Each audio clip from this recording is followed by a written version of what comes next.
ایک بندہ جس کو کل قیامت کے دن سب سے لمبی زندگی ملی ہوگی، کتنے برس؟ تاریخ کے اندر آتا ہے سب سے لمبی عمر کا انسان 1400، بعض روایات میں 1600، بعض روایات میں 1650 برس۔ 1650 برس کا انسان کل قیامت کے دن جب رب کے سامنے کھڑا ہوگا، فرشتے اس سے پوچھیں گے کم لبستم، کتنا عرصہ زندہ رہے ہو؟ کیا کہے گا؟ لبسنا یومن او بعد یوم۔ لوگوں 70 برس نہیں، 60 برس نہیں، 100 برس نہیں، 1600 برس اس دنیا میں زندہ رہنے والا جب اس کی آنکھوں کے سامنے پردہ کھل جائے گا، ایک دن کی طوالت دیکھے گا، جب عقل میں ٹھکانے آ جائے گی، جب فلسفے اور منطق کی ساری دیواریں گر جائیں گی، جب اس کو پتہ لگ جائے گا اف اب تو ارب سال، اب تو کھرب سال، اب تو 10 کھرب برس، اب تو زندگی ختم ہی نہیں ہونی۔ ایسی حقیقت ہے، ایسی خوفناک حقیقت ہے، ایسا دھچکا ہے، ایسا لمحہ ہے کہ بڑے سے بڑا ظالم بھی جب اس دنیا میں قدم رکھنے لگتا ہے اللہ پہ ایمان لانے کی کوشش کرتا ہے۔ وہ فرعون جو 400 برس تک بچوں کو قتل کرتا رہا، بیٹیوں کو قتل کرتا رہا، پردے اٹھنے لگے، کہا موسیٰ اور ہارون کے رب پہ ایمان لے کے آتا ہوں۔ اللہ نے کہا الآن وقد عصیت، 400 برس ظلم کرنے کے بعد اب حالت نزا میں پردوں کے اٹھنے کے بعد ایمان لانے کی کوشش کرتا ہے۔ لوگوں سچے دل سے ایک بات بتلاؤں، دنیا کا جتنا مرضی بڑا فاسق ہو، فاجر ہو، ظالم ہو، اللہ کی قسم صرف اس کو 2 دفعہ زندگی مل جائے اس طرح کہ ایک لمحے کے لیے اس زندگی کا ادراک و شعور ہو جائے، پھر اس کو یہ دنیا مل جائے، کبھی سجدے سے اپنے سر کو نہ اٹھائے۔ وہ بندہ جو 1600 برس کی زندگی پا کے گیا، ارب سال کی زندگی کی حقیقت کھلی، کیا کہے گا؟ لبسنا یومن او بعد یوم۔ اللہ اس زندگی کے سامنے وہ زندگی تو ایک دن بھی پورا نہیں تھا، وہ تو آدھا دن تھا۔ لم یلبسو، اللہ کہتا ہے الا عشیتن او ضحاہا، اور تم دن اور آدھے دن کی بات کرتے ہو۔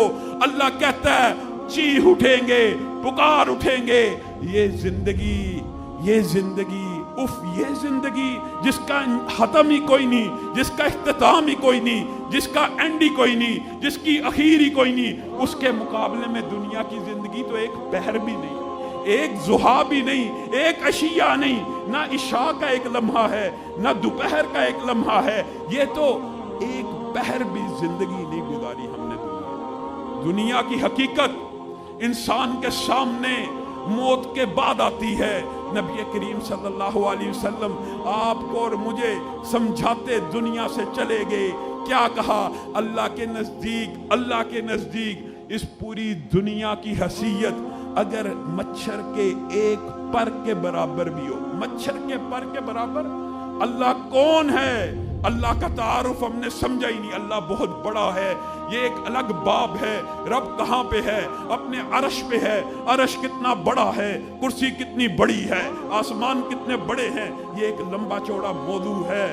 لیکن اس رب کے سامنے مچھر کا ایک پر کیا حیثیت رکھتا ہوگا؟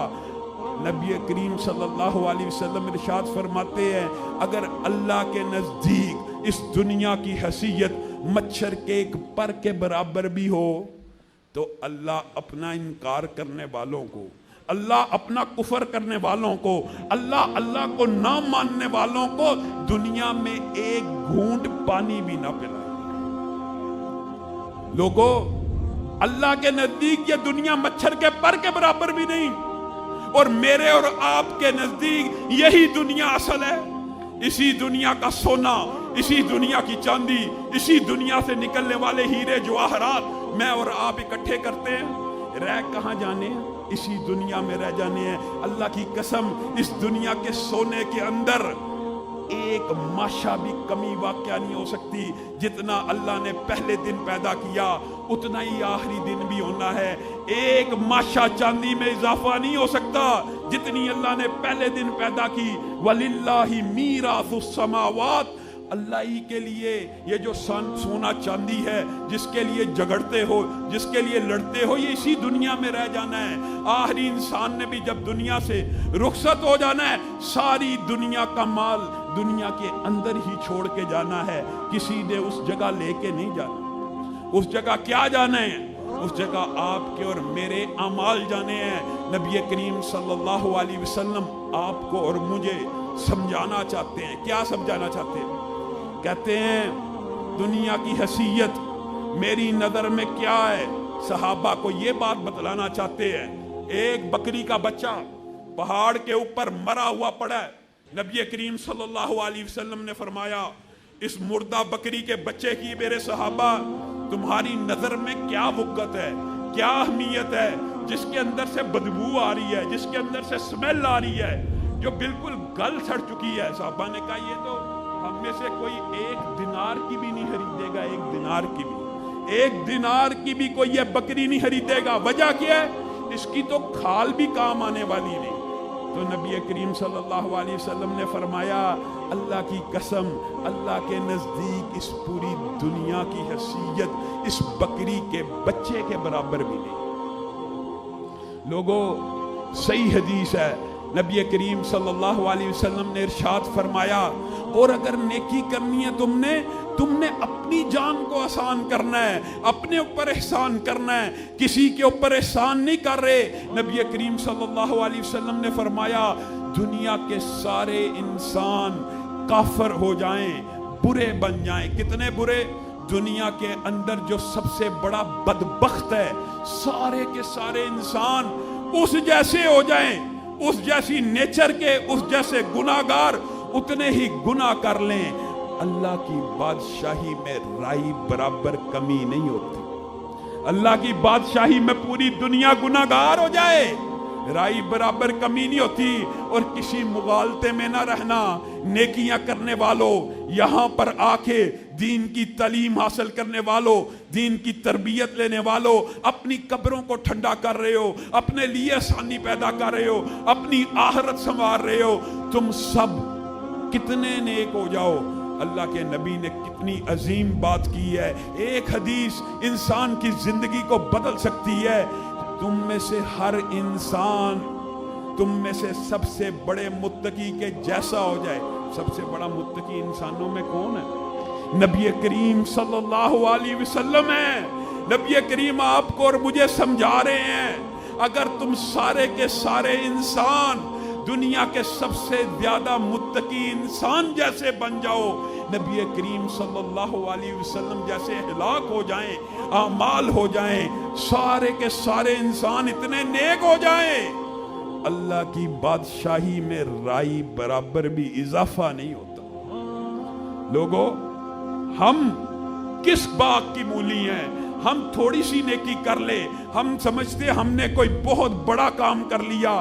8-8 10-10 گھنٹے 60-70 برس کی زندگی کے لیے محنت کرنے والوں، کیا کبھی سوچا ہے ارب سال، خرب سال کی زندگی گزارنے کے لیے ایک دن میں ہم 8 گھنٹے نہیں 16 گھنٹے محنت کرنی چاہیے؟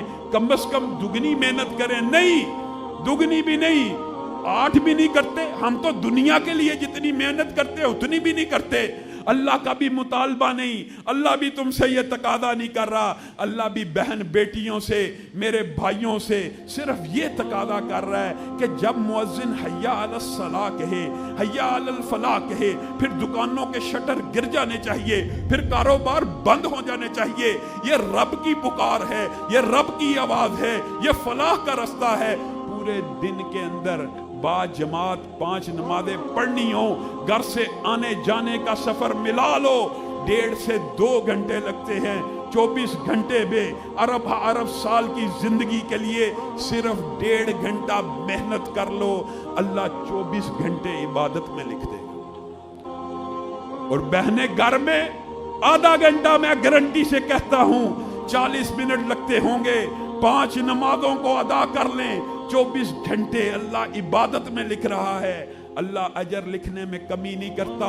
سستی اور کمی تم میں اور مجھ میں ہے صرف نماز کے باب کے اندر. اور نماز تو ایک بہت بڑی عبادت ہے. اس کے ایک جز کے حوالے سے اگرچہ موضوع سے اتنی مطابقت نہیں رکھتا, لیکن بات آئی ہے تو کہہ دیتا ہوں.